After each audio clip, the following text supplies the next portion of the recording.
నమస్తే welcome to I news.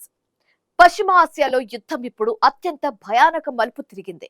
America అధ్యక్షుడు Donald Trump ఇచ్చిన 48 గంటల గడువు ముగియక ముందే అగ్రరాజ్యం తన ప్రతాపాన్ని చూపించింది. ఇరాన్లోని అత్యంత కీలకమైన రహస్యమైన నతాంజ్ అణు కేంద్రమే లక్ష్యంగా అమెరికా వైమానిక దాడులకు తెగబడింది.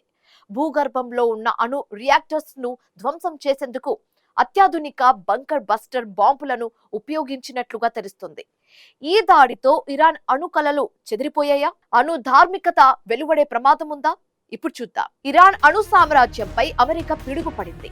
హార్ముజ్ జలసంధిని తెరవాలన్న హెచ్చరికలను బేఖరాతు చేసేందుకు ట్రంప్ సేనలు ఇరాన్ గుండెకాయ లాంటి నతాంజ్ అణు కేంద్రాన్ని లక్ష్యంగా చేసుకున్నాయి.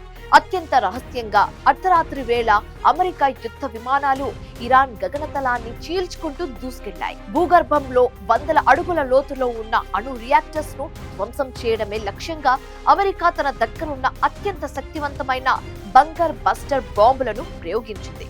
ఈ బాంబుల ప్రత్యేకత ఏంటంటే ఇవి భూమి ఉపరితలాన్ని తాకగానే పేలిపోవు. కాంక్రీట్ పొరలను, గట్టి శిలలను చీల్చుకుంటూ భూమి లోపలికి చిచ్చుకుపోయి అక్కడ ఉన్న అణు కేంద్రాలను పేల్చేస్తాయి. నతాజ్ లోని భూగర్భ సెంట్రిఫ్యూజ్ గదులు ఈ దాడుల వల్ల భారీగా దెబ్బతిన్నట్లుగా అంతర్జాతీయ నిఘా వర్గాలు ధృవీకరిస్తున్నాయి.